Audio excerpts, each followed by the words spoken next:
శనివారాలు వ్రతం చేసినప్పుడు ప్రతి వారం గెస్ట్ని పిలిచి భోజనాలు పెట్టాలండి. అంటే తెలియని వాళ్ళనైనా పిలవచ్చు, ఇంట్లో వాళ్ళనైనా ఎవరినైనా పిలవచ్చు.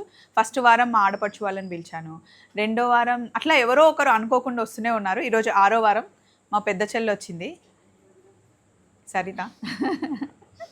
ఇది మమ్మీ తెచ్చింది కదా కోల్హాపూర్ నుండి, సేమ్ నాకు కూడా తెచ్చింది. బాగుంది ఇది, దీని హైట్కి ఇది కరెక్ట్ సరిపోయింది. నాకు కొంచెం లాంగ్ అయింది.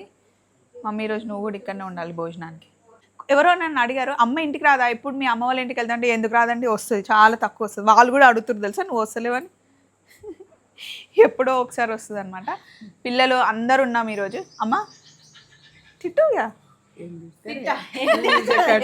తిట్టాలంటే ఇష్టం అంట, పోయేదని తప్పు చేయి తిడతా. అమ్మో నువ్వు ఏదో ఒకటి మాట్లాడితే మంచిగా అనిపిస్తుంది.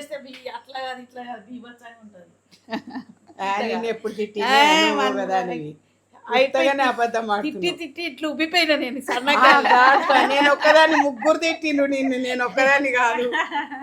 ఇట్లుంటుంది మా మమ్మీ మా అత్తమ్మ కలిస్తే. చలో మరి అందరు సన్నగా అయితే నేను ఉబ్బిపోతున్నా. లవ్ లవ్ ఇట్లా ట్రాన్స్ఫర్ చేస్తుంది.